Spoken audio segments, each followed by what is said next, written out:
1 Coríntios, capítulo 7, do versículo 1 ao versículo 16. Todos encontraram? Amém? Diz assim a palavra de Deus: respostas a perguntas acerca do casamento. Quanto ao que me escrevestes, é bom que o homem não toque em mulher, mas por causa da impureza, cada um tenha a sua própria esposa e cada uma o seu próprio marido. O marido concede à esposa o que lhe é devido, e também semelhantemente a esposa ao seu marido. A mulher não tem poder sobre o seu próprio corpo, e sim o marido, e também semelhantemente o marido não tem poder sobre o seu próprio corpo, e sim a mulher. Não vos priveis um ao outro, salvo talvez por mútuo consentimento por algum tempo, para vos dedicardes à oração e novamente vos ajuntardes, para que Satanás não vos tente por causa da incontinência. Isso vos digo como concessão e não como mandamento. Quero que todos os homens sejam tais como eu também sou. No entanto, cada um tem de Deus o seu próprio dom, um na verdade de um modo e outro de outro. E aos solteiros e viúvos digo que eles seriam bons se permanecessem no estado que também eu vivo. Caso, porém, não se dominem, que se casem, porque é melhor casar do que viver abrasado. Ora, aos casados ordeno, não eu, mas o Senhor, que a mulher não se separe do marido. Se ela, porém, vier a separar-se, que não se case ou se relacione ou que se reconcilie com seu marido, e que o marido não se aparte da sua mulher. Aos mais digo eu, irmão Senhor, se algum irmão tem mulher incrédula e esta consente em morar com ele, não a abandone.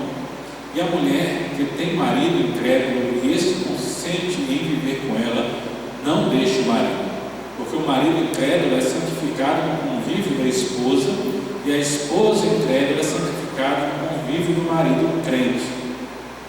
De outra sorte, os vossos filhos seriam impuros, porém agora são santos. Mas, se o descrente quiser apartar-se, que se aparte. Em tais casos, não fica sujeito à servidão, nem o irmão, nem a irmã. Deus os tem chamado à paz. Pois como sabes, ó mulher, se salvarás o teu marido? Ou como sabes, ó marido, se salvarás a tua mulher? Vamos orar mais uma vez? Senhor Deus e Pai, nós te agradecemos, Senhor, por estarmos aqui reunidos em teu nome, meu Pai. Nós te agradecemos pela tua palavra lida e pedimos, Senhor, que o Senhor nos ilumine para que possamos compreender a tua palavra. Para os nossos corações, nos traz a mensagem que o Senhor tem preparado para nós. Em nome de Jesus Cristo, seu Filho amado, nós lhe pedimos e agradecemos. Amém.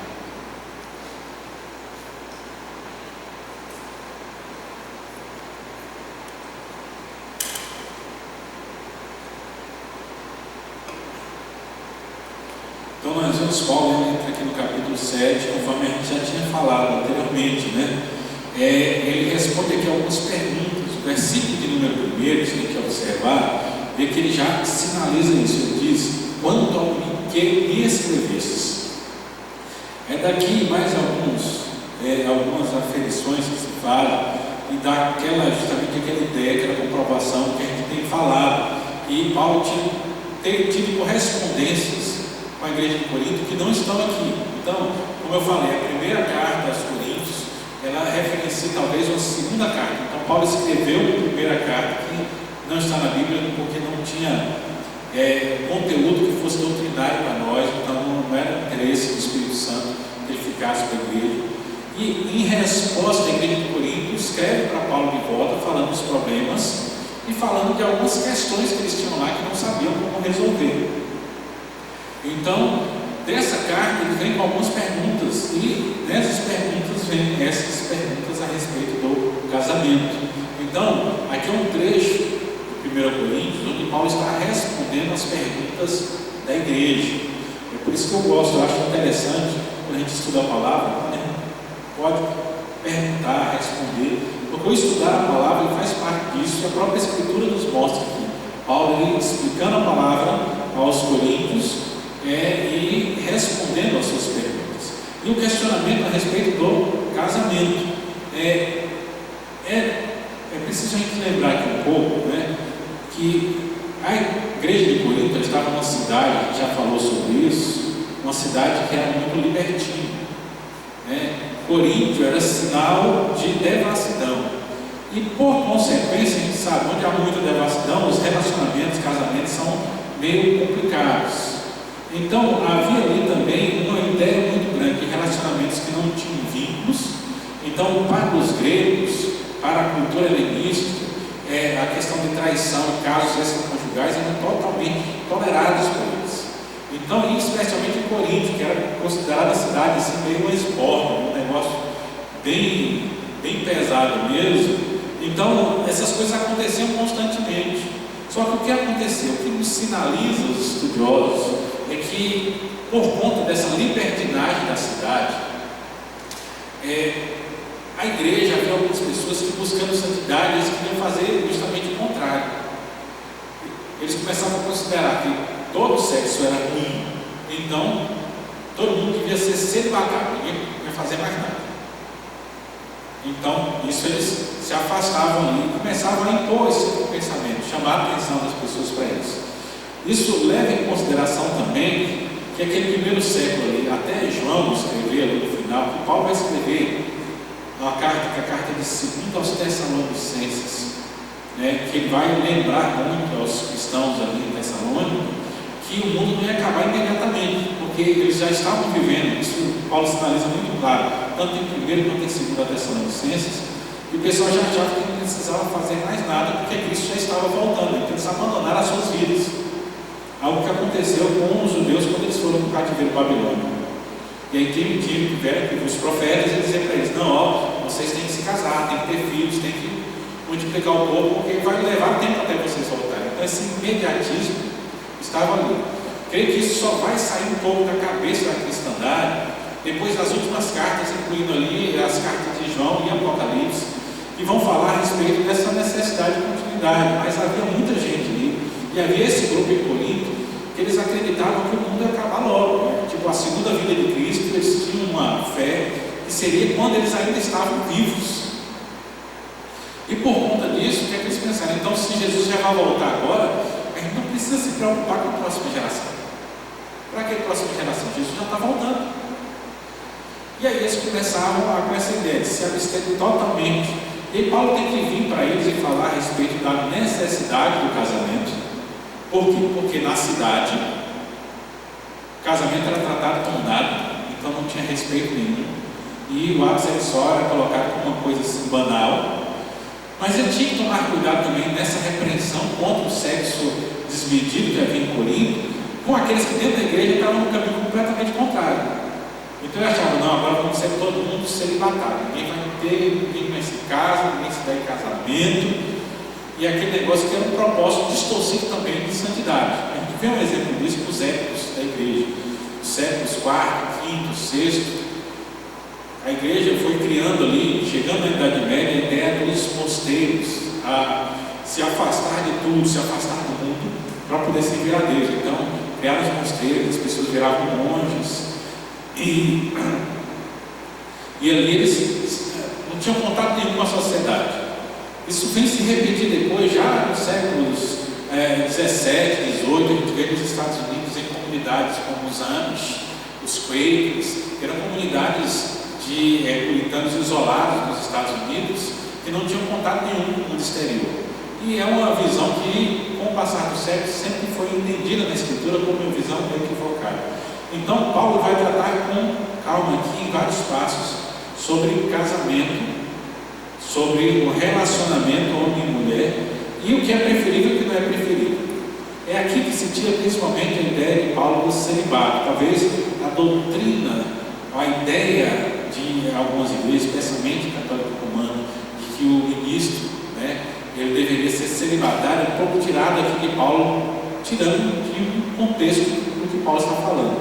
Porque Paulo é claro que, quando ele diz: era bom se fosse como eu sou, quer dizer que ele vivia como celibatário. Paulo, a gente não tem exatamente o precedente, mas o que se tem ideia, por o cargo que ele ocupava, o que ele alcançou como fariseu, os títulos que ele possuía, é que Paulo ele já teria sido casado. Não há menção na Bíblia sobre isso. mas a menção do cargo que ele ocupava como fariseu era impossível do judeu ocupar se ele não tivesse sido casado. Ele não era aceito. Então era pré-requisito ser casado. Então, Paulo, para ser líder dos fariseus, para ser rabino, ele tinha que ter sido casado. E o que é comum, o que é mais aceito entre os historiadores, é que Paulo provavelmente fora casado e ficou viúvo muito jovem ainda. Então foi um casamento de pouco tempo. E depois disso ele não se envolveu mais em relacionamento nenhum, não procurou se casar novamente. E quando ele começou a pregar o evangelho, isso como é que pode dizer, ficou mais firme ainda na sua mente, porque ele entendia que ele ia ter que sofrer muito. Porque quando Ananias foi falar com ele, Deus deu uma mensagem através de Ananias dizendo que eu vou mostrar para ele que importa sofrer em meu nome. Então ele sabia pelo que ele ia passar. Então ele escolheu não procurar criar um relacionamento, porque sozinho ele considerava que ele podia ir e voltar mais facilmente, sem se preocupar com outras pessoas, ser desobrigado de qualquer obrigação e se concentrar exclusivamente na palavra. Mas ele é claro quando ele diz que não é para todo mundo. Então ele começa aqui. Quanto ao que perguntaram a respeito do casamento, ele diz: seria bom, é bom que o homem não toque em mulher. A ideia de Paulo, ele diz assim: se não tiver relacionamento, não tem problema. É interessante como Paulo fala isso lá na metade do primeiro século, e hoje a gente vê tantas discussões. Quando você vai na televisão, internet, notícias, o que você vê aí é problema de relacionamento, crimes passionais, traições, separações, aquelas brigas que separam, leva metade do dinheiro, e o cara briga por isso, o outro trai, é confusão para todo lado. Nessa perspectiva, a gente imagina a perspectiva de Corinto. Se a gente acha que está na libertinagem por hoje, Corinto muito mais. Então quando Paulo fala que seria bom, ele diz no sentido que socialmente ele ia evitar um monte de problema. Então você não vai ter preocupação com um monte de coisa. Então ele diz que seria bom, mas a reticência vem do versículo de número 2. Por causa da impureza, cada um tem a sua própria esposa e cada um o seu próprio marido.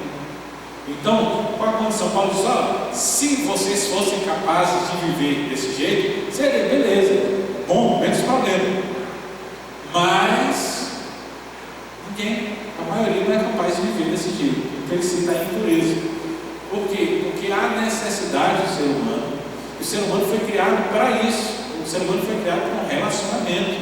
A gente vê a palavra de Deus lá em Gênesis, quando fala a respeito de Adão, que Deus diz: não é bom que o homem esteja só, far-lhe-ei um auxiliador que ele seja idôneo. Então, tanto Deus viu no homem a necessidade da mulher, quanto criou a mulher também para se relacionar com o homem. Então, é uma criação divina dos dois. Então, na nossa criação já vem isso. E tem a necessidade do relacionamento, mas também a necessidade sexual que está nos próprios hormônios que nos compõem. Então, Paulo deixa isso muito bem claro. Ele vai ser mais claro um pouco mais à frente, onde nós vamos citar novamente. Mas ele diz: por causa da impureza, porque nem todo mundo é capaz de viver sem se relacionar. E aí o que acontece com alguém que diz: eu não vou me casar, mas o desejo arde no coração? Ele vai acabar fazendo alguma coisa errada. Eu me lembro quando eu estava estudando a história da igreja, o professor, quando chegou na parte da época dos monastérios, ele fala que, conta a história que existem registros de alguns monges, e um especial que aparece na história, que dizia que ele ficava lá orando, isolado de tudo, só que ele tinha uma mente muito poluída, ele tinha sido alguém que viveu na escória muito tempo. E aí ele lá no mosteiro, toda vez que via um pensamento impuro a respeito de alguma mulher na cabeça dele, ele pegava uma vela e queimava a ponta do dedo, para poder sofrer a carga. E aí conta o relato da história que chegou uma época da vida que ele já não tinha os dedos da mão tudo, só os todos, de tanto que ele tinha queimado. Então o professor contava que o pessoal pensava: eu posso fugir disso? Não pode fugir. Paulo é bem claro quando fala a respeito disso. Então ele diz: por causa da impureza, quer dizer, para que a gente possa ter uma vida em santidade, a gente não pode renegar os nossos próprios desejos ou achar que a gente pode simplesmente se esquecer deles. Mas ele chama a nossa atenção: cada um tem o seu próprio relacionamento. E já vemos Paulo demonstrar aqui que ele sempre trata de mão dupla, né? Apesar da cultura judaica ser uma cultura que colocava sempre anunciando o homem, né? Mas ele falando para Deus, ele faz questão de citar os dois lados. Cada homem tem a sua própria esposa e cada mulher tem o seu próprio marido, mostrando um relacionamento como uma vida de mão dupla, que os dois têm essa mesma necessidade. E aí, continua, versículo 3, já dando os padrões. O marido conceda à esposa o que é devido e também semelhantemente a esposa ao seu marido.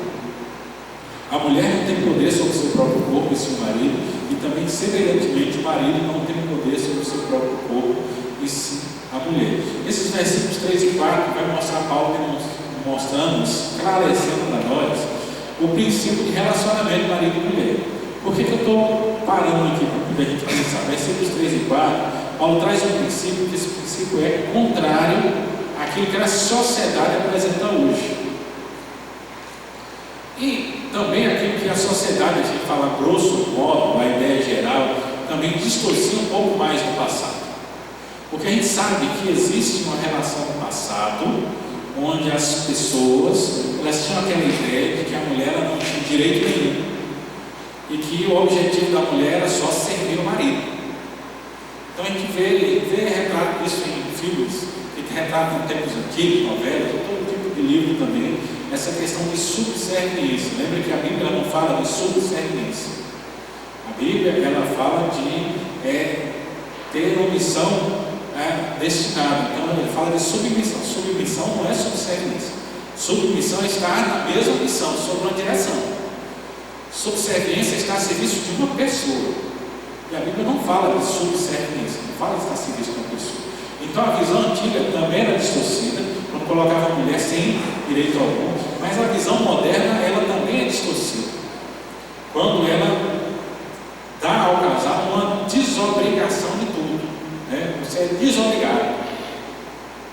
E é algo que já vem há muito tempo, não é só agora a liberdade que a gente tem, mas a gente já pega ali 20 anos atrás, coisas que muitas vezes foram infiltradas nas igrejas. Lembra? Todo mundo já participou de um encontro de casais, era comum. Até nos encontros de casais vem muitas histórias, mas a gente não percebe um pouquinho do viés daquilo que Paulo está falando aqui e combatendo. Porque, especialmente no versículo 4, ele fala de forma mais clara, quando ele diz: a mulher não tem poder sobre o próprio corpo e seu marido. E aí, às vezes, as pessoas não têm muita cabeça para poder aceitar essa parte. Depois ele fala: e também o marido não tem poder sobre o próprio corpo e sem a mulher. O que a cultura moderna ela diz hoje? Ela fala: não, ninguém manda em você. Então o que a pessoa retrata? Aquela história, quando a mulher veste uma roupa de determinado modo, se o marido disser: essa roupa não está legal, diz: não, você não manda em mim. Não é assim que a gente vê? É sempre a ideia: não, você não manda em mim, eu faço o que eu quiser, eu visto o que eu quiser. E também o marido também é aquela ideia de que tem que ir para todo lugar, que a mulher não manda nele. Mas isso tem tudo se distorcido. O que é que Paulo fala? Paulo fala que quando nós estamos nos relacionando, no relacionamento do casamento, há uma cumplicidade. E a gente tem que considerar a opinião do outro. Ele fala: o meu corpo não é meu, mas é da minha esposa. O da minha esposa não é dela, mas é meu. É no sentido que a gente tem que olhar um ao outro como detentores. A gente é uma só carne. Então a gente precisa entender isso. Então Paulo fala justamente sobre os relacionamentos do casamento. Então não dá para você entrar no relacionamento, pensar em casamento conforme a Escritura diz, e pensar numa vida de mão única. Esse é o grande problema. Às vezes as pessoas pensam numa vida de mão única. O grande problema do casamento, isso até os descrentes já muitas vezes conseguiram entender isso, pelo menos para pronunciar, não sei praticar, mas para pronunciar eu já vi alguns falando. E muitas vezes a ideia da pessoa que entra no relacionamento com a obrigação que o outro tem que fazer ele feliz. E casamento não é para isso. A mulher não se casa para que o marido faça ela feliz. E nem o marido se casa para que a esposa faça ele feliz. Não é a obrigação do outro. Cada um tem a sua parte a fazer. Ele não pode jogar a responsabilidade no relacionamento sobre o cônjuge, sobre o outro. Cada um de nós tem a sua parcela de responsabilidade. E o que o Paulo vai delimitando aqui, principalmente, porque ele está tratando aqui de impureza, ele vai falar principalmente na área de relacionamento sexual. Então ele coloca a questão do domínio sobre o corpo e a responsabilidade do versículo 3, né, o que lhe é devido, principalmente citando a parte do relacionamento sexual.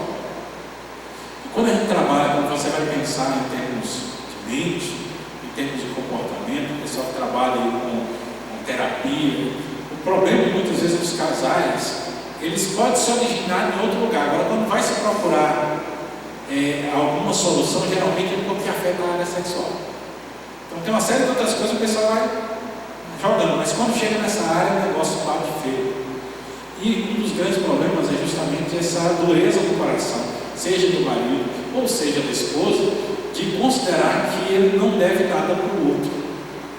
E Paulo vem levantando justamente isso. Não, o relacionamento nós devemos sim um ao outro. E a gente não pode simplesmente exigir a carga do outro somente. Cada um tem a sua parcela de responsabilidades. E ele vai lembrar isso porque ele mostra que isso, segundo a Escritura, atrapalha até a área espiritual. O versículo 5 nos diz: não vos priveis um ao outro, salvo talvez por mútuo consentimento, por algum tempo, para vos dedicardes à oração e novamente vos ajuntardes, para que Satanás não vos tente por causa da incontinência. E isso digo como concessão e não como mandamento. E tem que lembrar a leitura aqui que é uma coisa que já me passou despercebida. Quando estudar o texto, eu vi que a gente tem que ajustar a nossa leitura. É o seguinte, é porque o nosso texto muitas vezes ele não tem os parágrafos, ele está dividido por versículos, né? Só que quando você pega o texto que ele está dividido por parágrafos, você percebe que aí esse versículo 6 é mais um ponto de continuação do que um ponto parágrafo. Então ele faz parte da parte anterior. Se colocar errado, então às vezes é uma questão de tradução, não supera separar. Por quê? Quando ele fala que isso vos digo por concessão, ele está falando do versículo 5. Então ele diz: há um único motivo que seria razoável para um casal ele se abster de relacionamento sexual, de privar, quer dizer, negar-se um ao outro, seria como uma espécie de jejum, que ele fala aqui, por algum tempo, quer dizer, um período determinado, para a oração. Então ele está demonstrando aqui uma prática como uma espécie de jejum, mas ele diz um tempo determinado, específico, e depois se juntar mais alimento. Mútuo consentimento, quer dizer que os dois estejam combinados nisso. E aí ele fala, mas isso eu estou falando como uma concessão, quer dizer, algo que pode ser feito, algo que é tolerável. Que a gente aí tem um problema, por quê? Paulo parece que já previa o mundo dos nossos tempos, que alguém lê isso aqui, de repente ia chegar em casa e falar: vamos passar um mês sem acontecer nada, porque a gente precisa orar. Como se Paulo estivesse mandando os crentes a se abster de relacionamento sexual para se dedicar à oração. Porque você sabe que tem muito crente que não gosta dessas coisas, né? Ele acha um negócio lá na Bíblia, ele já começa a criar rituais. O ritual que eu que mais me pega, assim, tem mais um pouco de agonia no meio dos crentes. Sabe qual é? É aquela ideia do povo de que orar em cima do monte de madrugada, se Deus vai escutar mais. Eu fico me perguntando, onde é que o pessoal tirou isso? Então, orar de madrugada e orar no monte. A Bíblia fala que em espírito e em verdade, né? A gente vê Deus está. Mas a gente cria, só que você ir para um lugar reservado para orar é bom. Se for um lugar, se vamos para o monte, é um lugar afastado, que não vai ter barulho, não vai ter ninguém, é bom para estar ali em comunhão, para se concentrar. Agora, quando eu acho que aquele lugar vai ter mais poder que um outro lugar, aí eu estou errado. Por quê? Eu estou pegando algo aqui na Bíblia, no sentido do versículo 6, como Paulo está dizendo. É uma concessão, quer dizer, algo que se pode fazer, e transformando isso num mandamento, porque tem gente que trata assim no mandamento. Tem gente que fala assim: se você é crente, mas não morou no monte, então você não morou de verdade. E só que isso é uma pessoa que transforma aquilo que é uma situação particular, uma concessão, como se fosse mandamento. E Paulo faz questão de colocar aqui no versículo 6 isso. Então, se o casal resolve se afastar por um tempo para se dedicar à oração, ele diz: é bom, mas como concessão. Eu não estou dando mandamento, não estou mandando todo mundo fazer isso. Então não use as minhas palavras como desculpa para alguma coisa que você quer fazer no seu coração. Então por isso que ele fala no versículo 6, eu falo isso como concessão. Então quando a gente vê aqui a partir do versículo 3 até o versículo 6, Paulo está falando de um relacionamento como um lugar onde tanto o marido como a mulher têm responsabilidades, obrigações, relacionamentos uns com os outros. E ele não pode ser arbitrário por ter ou negar, mas tem que ser algo sempre que seja de comum acordo entre os dois. Um não pode forçar o outro a nada. Bem como também a palavra determina que um também não pode negar o outro a nada. Então isso é muito interessante, porque tinha gente em Corinto que já estava dizendo assim, ó, não vamos mais. O pessoal, agora a gente é crente, estamos esperando a volta de Jesus, então sexo acabou, não tem mais sexo.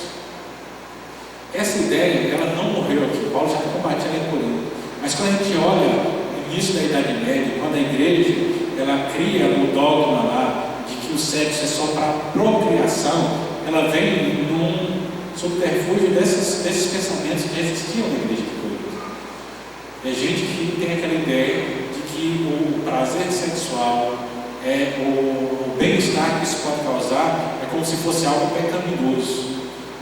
E para evitar os pecados, vamos dizer assim, a fornicação, eles inventaram essa história, mas é um reflexo daquilo que Paulo já combatia em Corinto. Que o sexo é algo bom, mas tem um lugar específico onde Deus determinou que ele deve acontecer, que é dentro do relacionamento do casal. Então, Paulo vem dizendo, olha, se vocês pudessem, seria bom, mas por causa do próprio coração, dos desejos, do corpo, das vontades, é melhor ser casado, para que aquilo que o seu coração pede, que deseja, possa acontecer em um ambiente de santidade. E mais ainda ele fala, não só possa acontecer no ambiente de santidade, mas ele enfatiza que o casal, dentro do casal, deve acontecer. Deve ser algo que não pode ser impedido por uma ideia de que eu devo parar de fazer isso para poder ser mais santo. Então por isso Paulo explica com tanto cuidado aqui, até o versículo de número 6. Aí ele entra no versículo 7 com um outro princípio. Primeiro ele falou casal, são casais cristãos casados, para tirar a ideia de que eles estavam ali, de repente, e agora tinha que parar de relacionar porque Jesus estava voltando, então esperar o fim do mundo. Então já tira essa ideia. Diz, não, vocês têm que continuar no relacionamento. Segundo, ele entra no versículo 7. Quero que todos os homens sejam tais como eu sou.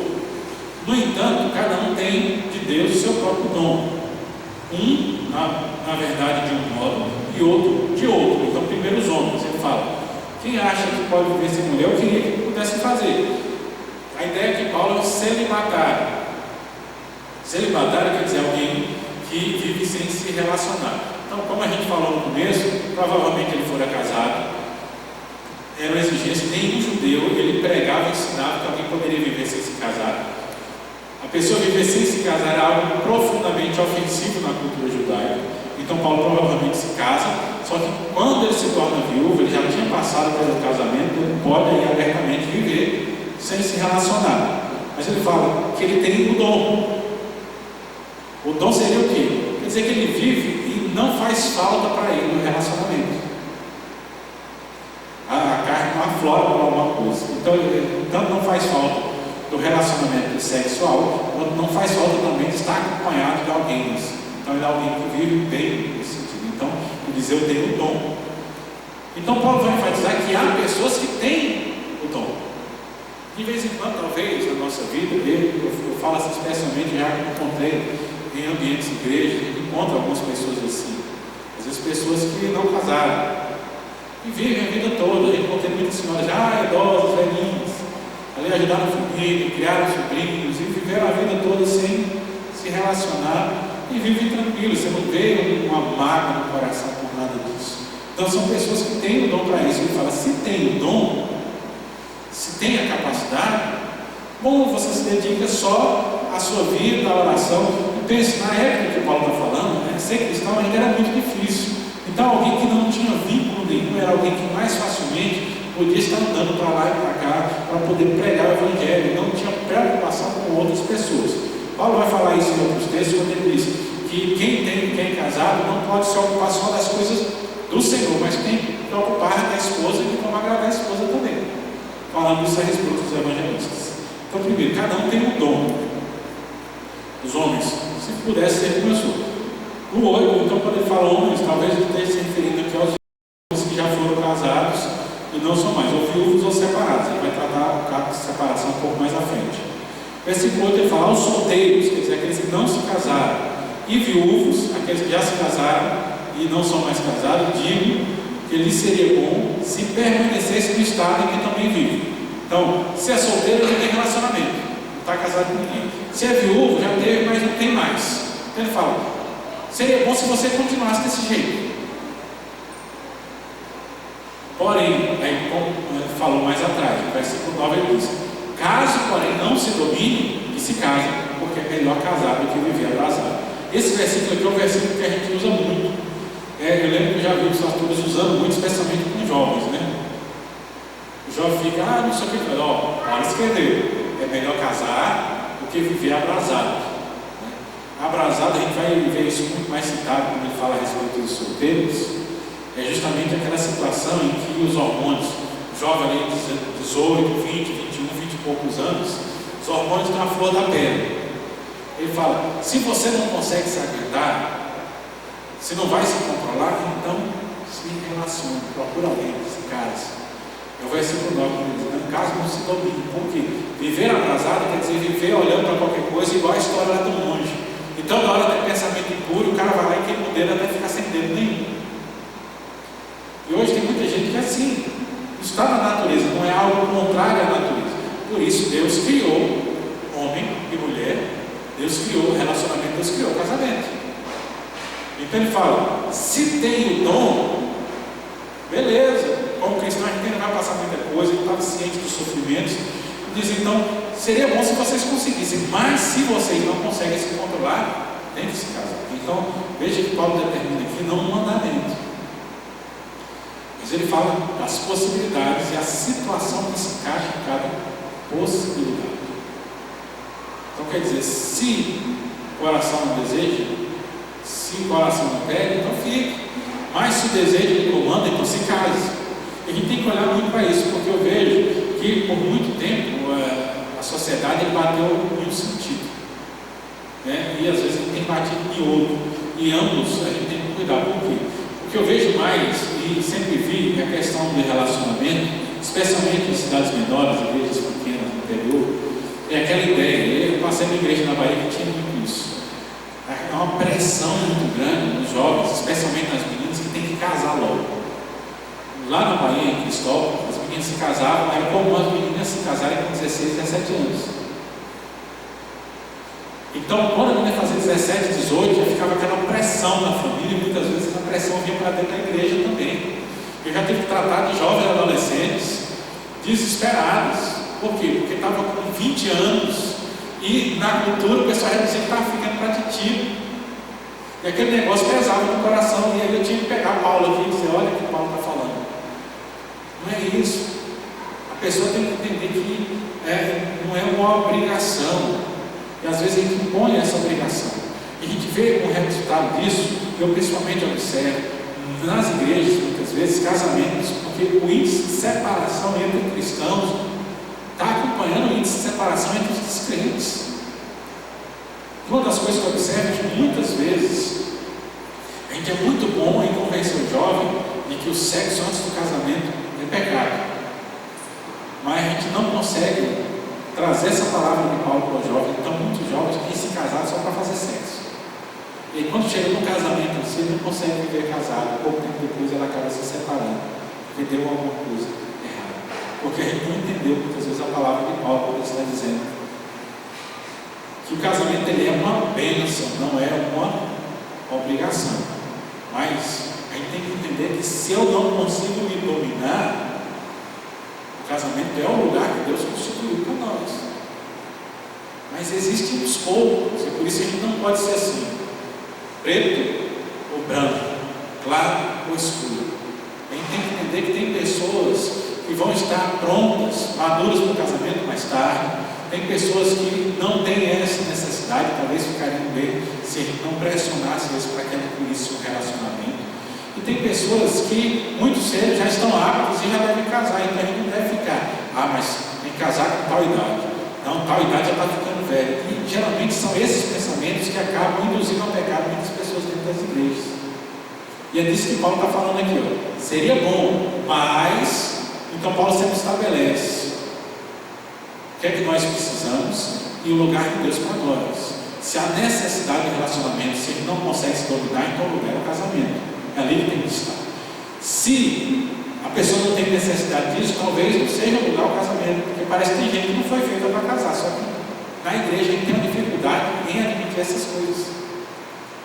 Fala, não, mas tem casado, tem que ter filho, tem. A Bíblia fala do caminho normal, mas Paulo já coloca aqui mostrando que há muita coisa, então há nuances. Então a gente não pode dizer que é cedo demais para casar para alguns, nem pode dizer que é tarde demais para casar para outros. Deus tem um plano para todos eles. Precisa aprender a entender e a apoiar os nossos irmãos, principalmente aqueles que nós podemos aconselhar e podemos direcionar nessa situação. Porque Deus tem uma coisa preparada. Né? Tem uma prima de minha mãe que já casou depois dos 40 anos. Né? Casou e foi feliz. A família, às vezes, os irmãos ficavam dizendo que ela não queria casar. Mas chegou agora.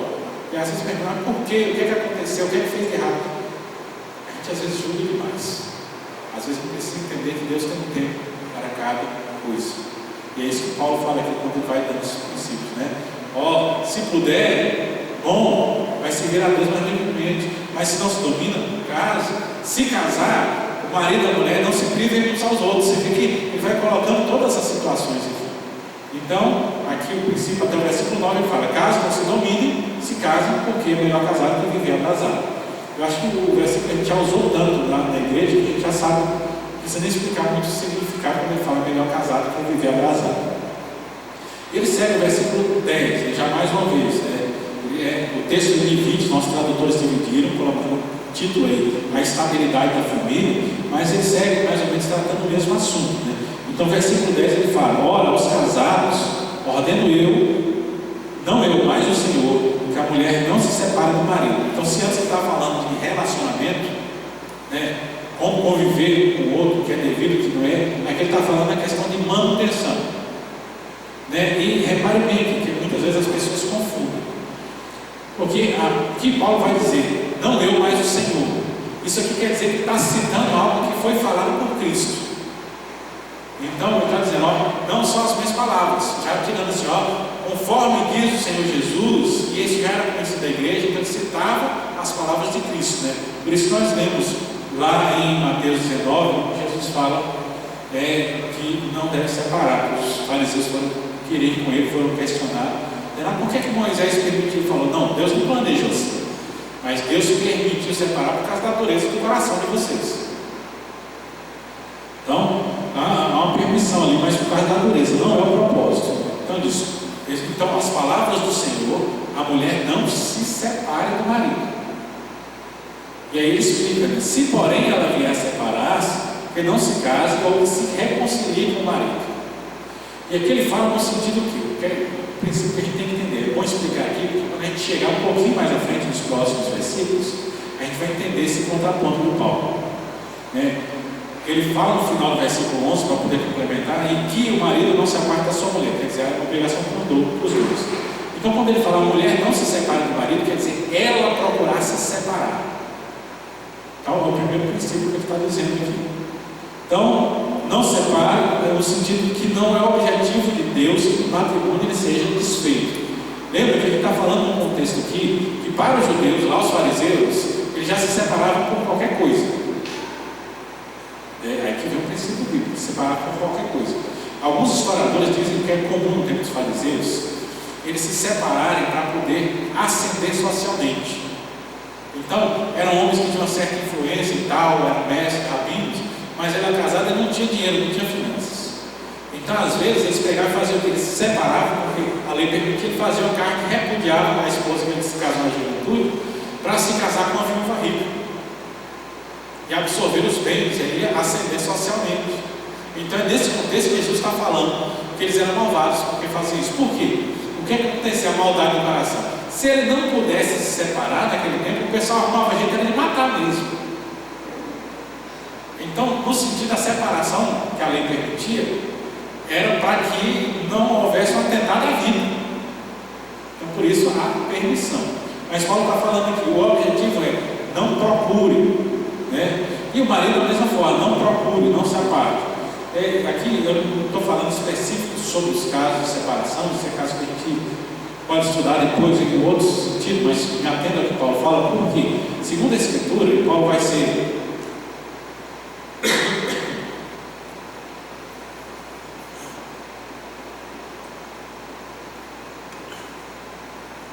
enfático disso, mas não esqueça de outro texto. Ele fala que há duas situações que a Bíblia fala que a separação ela é tolerável na Escritura. São situações que justificam a separação. Seria o relacionamento sexual ilícito, a traição e o abandono. Essas duas estão aí. Então, ainda no Evangelho, o objetivo é que não haja, então, tem que ter todo o esforço, mas há situações em que não é assim que o Evangelho diz, tem que separar, mas são sempre situações em que é tolerável a separação. Então, a gente não vai entrar nesse modus aí agora. Mas o que Paulo está dizendo, o objetivo é a manutenção. Então, não procure, porque é justamente o que está acontecendo hoje. Aí eu vejo como a Escritura é atual. Paulo estava combatendo isso, porque o pessoal em Corinto estava querendo se separar. Pense que aqueles que diziam assim, nós somos casados, mas não vamos ter mais relação não, porque Jesus está voltando. E os dois ficavam lá. Só que aí devia ter algum crente, ou alguma mulher, ou algum marido falava, não vamos ter mais não. E outro dizia, não concordo com isso. E aí o que eles faziam? Então vamos separar. Dá para entender o contexto de Paulo? Então, tinha gente que dizia, não queremos mais ter relacionamento. E aí se o cônjuge não concordasse, dizia, então vamos separar, porque a gente não está querendo a mesma coisa. E Paulo está dizendo que esse não deve ser o objetivo. Primeiro ele fala que ele está fazendo errado porque não pode privar o outro. E segundo está dizendo, você não deve procurar separar por causa dessas coisas. Então procure se ajeitar, procure se reconciliar. Lembra que ele fala aqui, quando Paulo diz, se porém ela vier separar que não se case ou que se reconcilie com o marido, é no sentido da pessoa que buscou essa separação. Porque o que ele está enfatizando? Porque tinha gente que queria separar para casar com outra pessoa. Então ele já está especificando que a pessoa que buscava a separação só para poder largar um e juntar com o outro, estava errado. Então ele já estabeleceu isso aqui. Né? Então, que não se case ou que se reconcilie. Então, a juntar as coisas. É o que ele está dizendo. Então, o objetivo é que não busquemos, mas olha como sempre coloca um lado e o outro, versículo 12. Mas aos mais digo eu, não Senhor. Voltando aqui, lá no começo ele falou, não eu, mas o Senhor, quer dizer que ele estava citando as palavras de Cristo. Aqui no versículo 12 ele está falando, agora eu estou falando, não é que aqui não é palavra de Deus. A gente tem que ter isso claro, porque tem gente que confunde essas coisas. Não, então lá é um mandamento do Senhor, aqui não é um mandamento. Tem gente que diz, é só opinião de Paulo, então a gente não tem que obedecer. Não, aqui ele está falando porque é algo que ele, como apóstolo, com a autoridade apostólica que tem, dando as bases da Escritura para a igreja, ele está determinando. Mas não foram palavras ditas por Cristo. Por quê? Porque Jesus pregou só entre os judeus. Então, entre os judeus, não ia ter essa situação aqui.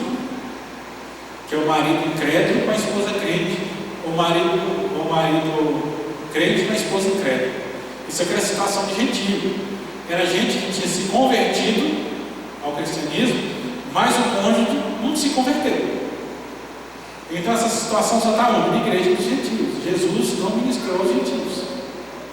Então por isso que Jesus não falou sobre isso especificamente. Então ele disse que não são as palavras do Senhor, mas baseado no ensinamento do Senhor, ele diz agora, como apóstolo de Deus: se algum irmão tem mulher incrédula e esta consente em morar com ele, não a abandone.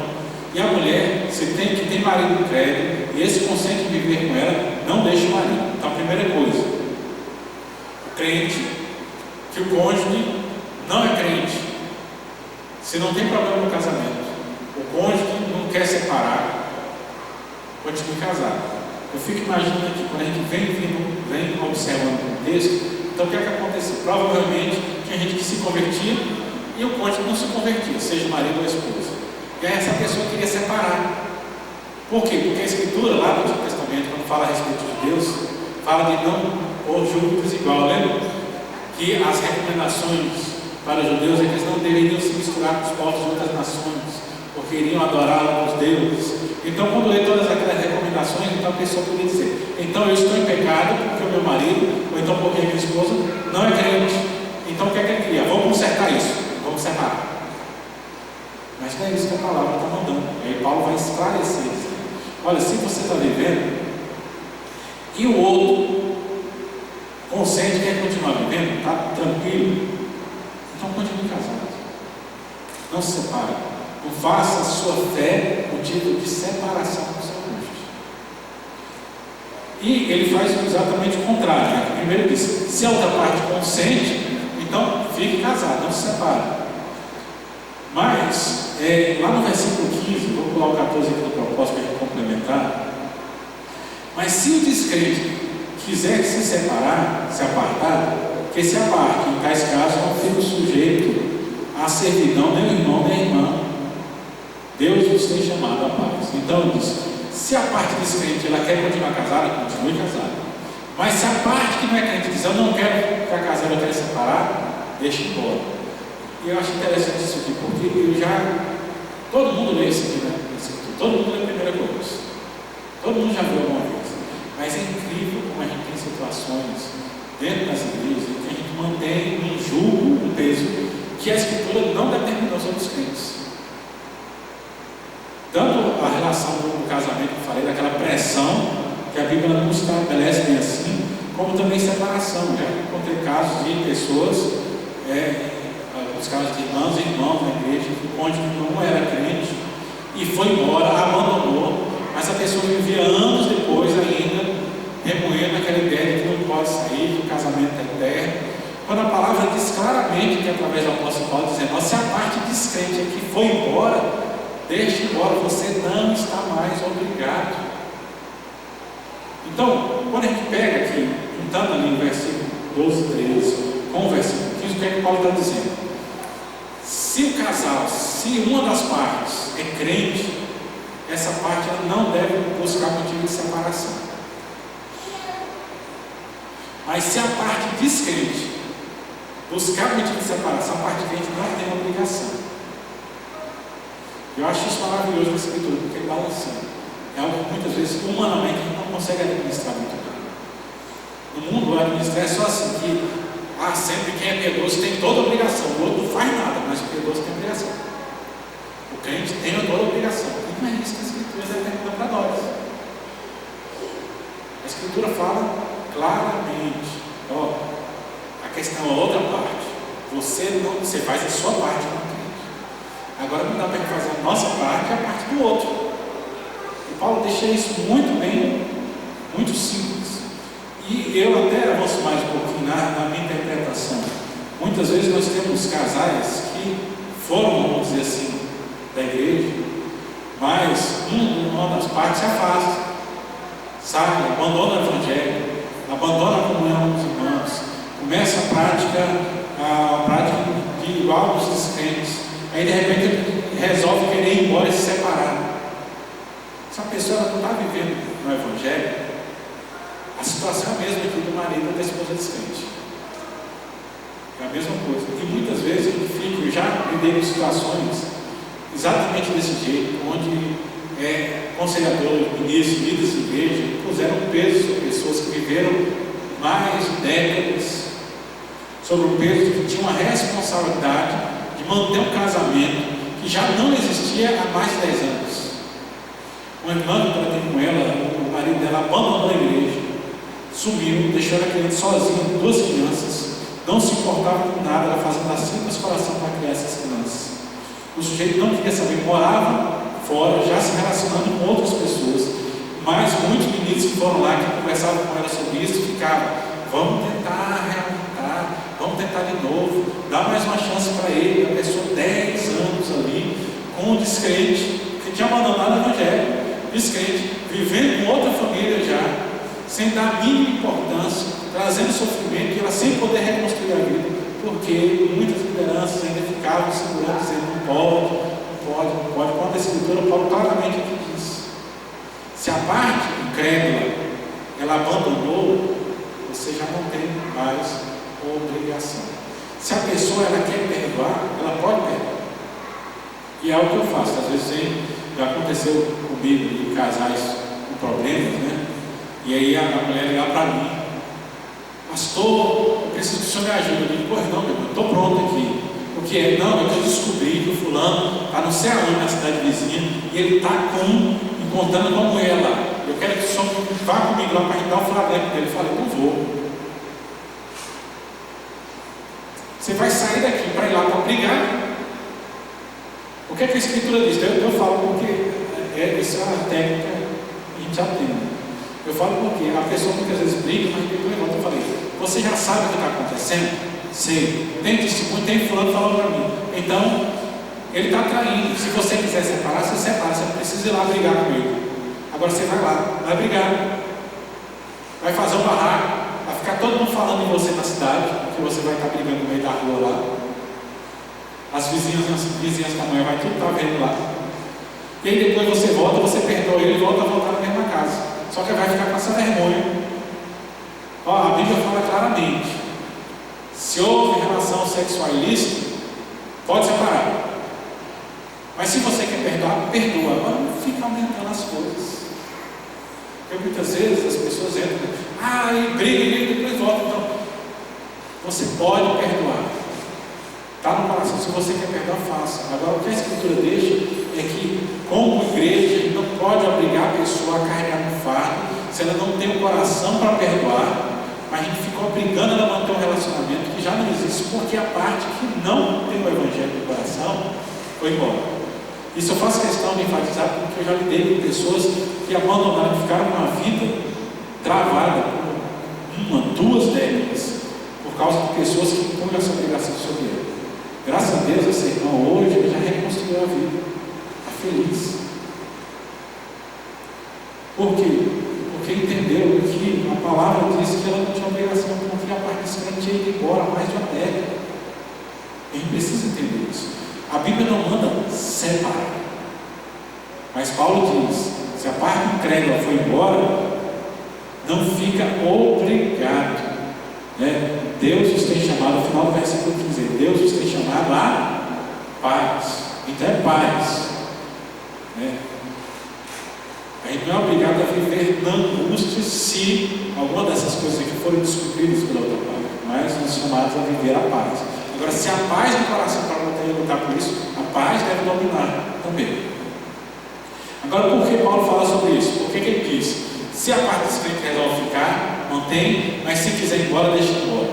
Ele fala aqui no versículo 14: por quê? Porque o marido incrédulo é santificado no convívio da esposa, e a esposa incrédula é santificada no convívio do marido crente.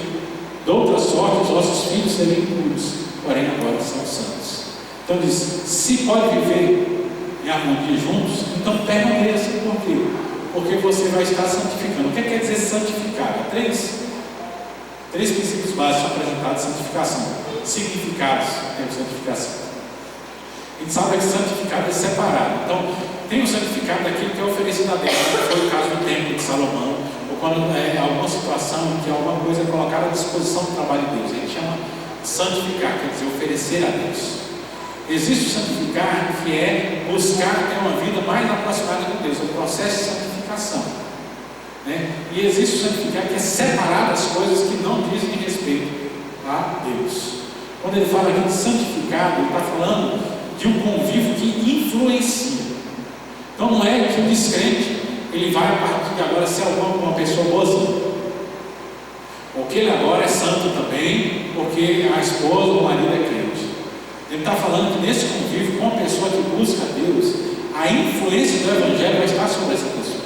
E ainda que a pessoa não admita alguma coisa, ela vai ser colocada ali, a semente vai ser plantada. Por quê? Porque a palavra diz que tanto o marido crente quanto a esposa crente, ela pode ganhar a outra parte através do seu bom proceder. Mas Paulo faz uma advertência no versículo 16. Ele diz: mas tome cuidado, porque nós não sabemos. Ele diz: pois como sabes, ó mulher, se salvarás do teu marido, ou como sabes, ó marido, se salvarás da tua mulher. Quer dizer, olha, no convívio há uma transmissão, há uma influência que é boa, mas a gente não pode fazer isso achando. E aí há um texto que vai para duas coisas: tanto para quando alguém se converte ao Evangelho e o seu cônjuge não se converte, quanto também usa esse termo aqui para falar com jovens quando vão se envolvendo em namoro, jovens crentes que estão envolvendo em namoro, relacionamento para casamento, quando se envolve com alguém que não partilha da mesma fé. Aqui encaixa-se muito bem aqui a palavra de Paulo no versículo 16. Como é que você sabe se você consegue transmitir, consegue fazer com que essa pessoa venha para o Evangelho? Não dá para saber. Por isso ele faz a advertência da paz. Né? Você vê que Paulo nem está tratando aqui, ele nem colocou nos seus grupos aqui o caso do crente que se relacionasse com o descrente. Um relacionamento que começa depois. Ele sempre está tratando aqui de relacionamentos que já existiam antes. Então, quando ele fala do crente com o descrente, são relacionamentos que já existiam e uma das partes conheceu o Evangelho depois do relacionamento já existir. Por isso ele diz: se fica, não se preocupe, continue. Mas se a pessoa quiser ir embora, deixa ir embora. Agora, ele não trata de caso de relacionamento de um crente que começa um relacionamento com o descrente. E aí a gente tem que tomar muito cuidado, que é uma coisa que, década de 80 e 90 na igreja, a gente já tinha isso muito batido. Só que parece que quando 2000 para frente a igreja tem esquecido que não é próprio, não é bom, não é recomendável para o cristão entrar em relacionamento com o descrente. Nós estamos procurando algo que é extremamente perigoso e muitas vezes hoje as pessoas têm ignorado isso. E para mim o pior é quando os pais cristãos eles olham para o relacionamento muito mais pela capacidade financeira, muito mais pela família, muito mais se a pessoa é isso ou aquilo, do que colocar a fé em primeiro lugar no relacionamento do seu filho. Porque a palavra é muito específica a respeito disso. E muitas vezes não observamos, entramos em pecado nesse tipo de situação. A palavra é muito sábia nisso. Nós não podemos entrar numa situação achando que a gente vai conseguir fazer tudo. A gente tem que tomar muito cuidado com essas coisas, porque a gente não consegue consistência nisso. A gente não vai entrar numa situação, porque Paulo está falando aqui de um tipo de relacionamento. Por isso, no versículo 14, ele fala algo que a gente até lembra, porque nós batizamos nossos filhos. Que os nossos filhos são santos. Ele diz no final do versículo 14, ele fala: os vossos filhos são santos. Ele diz: se o marido incrédulo não fosse santificado no convívio da esposa crente, seus filhos seriam impuros. Ele não está perguntando, ele não está dizendo, mas eles podem, você está dizendo. Porém, agora eles são santos. Ele está falando, né, da aliança entre nós e os nossos filhos. Então, essa transmissão da aliança para os nossos filhos, e algo está contido na Escritura Sagrada. Mas Paulo está falando isso de uma forma muito clara. Ele está falando de um tipo de relacionamento. Ele não está falando no caso que a gente citou aqui, de alguém que já conhece o Evangelho, já vive no Evangelho, começa a se relacionar com alguém que é fora do Evangelho. Por quê? Porque a gente, nesse sentido ele está tentando a Deus. E a gente sabe que a gente tem muitos exemplos de irmãos que começaram a relacionamento assim, mas a mão de Deus foi benevolente e transformou a vida da outra pessoa, e hoje estão os dois na igreja, são a bênção de Deus. O problema é quando a gente começa a ver a bênção de Deus como se fosse algo que vai acontecer toda vez. Por causa disso, tem muitos cristãos, muitos crentes, que estão entrando numa roubada imensa, achando que estão fazendo a vontade de Deus, só que na verdade estão desafiando a vontade de Deus. E sempre vai haver consequências para tudo isso. E a gente tem que estar preparado para isso. Mas, quando a palavra nos mostra aqui, quando há um relacionamento que não foi um relacionamento com entrada leviana, o Senhor diz: não, nossos filhos são santificados. Nessa situação, Paulo está afirmando que os nossos filhos são santos. Então, não vamos descontextualizar Paulo quando ele diz que marido crente com a esposa não crente, os filhos são santos. Ele não está falando no caso de a pessoa dizer: não tem problema, eu posso casar com descrente. Está falando no caso de quem já era casado antes de ser crente, não o outro. Então, para o outro não tem garantia. Ele tem graça de Deus, tem bênção de Deus, mas não tem garantia. E não vamos esperar desafiar Deus depois que der tudo bem. Depois não dá para a gente chegar diante de Deus e dizer: Senhor, é aquele negócio de achar que merece de Deus. E Deus tem a obrigação de fazer alguma coisa por nós, se a gente for leviando as nossas escolhas. Paulo vem deixando muito bem claro as situações e situações. Deus vai ter um modo de agir em cada uma delas. e vai nos direcionar em cada um deles. Tanto aí ele vai nos falar sobre o relacionamento, que o casamento é o próprio do ser humano, mas mesmo sendo aquilo comum, sendo a regra, há pessoas que têm um dom específico que pode ser exceção a essa regra. Então nós precisamos também estar atentos a isso. Como também, no casamento, a gente não pode usar nossa religiosidade para mascarar ou tentar negar aquilo que é estabelecido na Escritura, como também não podemos ser influenciados pelo mundo, pelos nossos relacionamentos, tentar viver relacionamentos, casamentos como o mundo vive, colocando obrigação em cima de um ou de outro, negando uma coisa um ao outro, se não é próprio, o Evangelho fala que é uma cumplicidade, somos uma só carne. Como também ele fala que aquele que conhece o Evangelho, quando ele está no Evangelho, já está casado, ele fala, não, ó, continue orando a Deus, permaneça junto, se a outra parte não tem problema nenhum, continue, porque essa pessoa ela vai receber, ela vai ser impactada também pelo Evangelho através da sua vida. Agora lembra, tem que ter vida, né? Porque às vezes tem gente que a pessoa fala, não, estou há não sei quantos anos casado, sou crente, já vi irmão falando, tem 30 anos que estava orando pelo marido, e aí quando você vai ver, o testemunho que ela dava em casa não valia nada, né? Então aí não adianta querer dizer, eu sou crente, mas não dá um bom testemunho em casa e querer que o marido se converta, não vai converter nisso. Mas com esse irmão, lá testemunho, às vezes passou 20 anos e teve a oportunidade de acompanhar quando o esposo se converteu. 20 anos depois orando. Mas a luta foi grande, foram 20 anos de sofrimento, oração, no chão. Né? Mas a luta foi grande, mas Deus deu a graça, que ela em vida se converteu.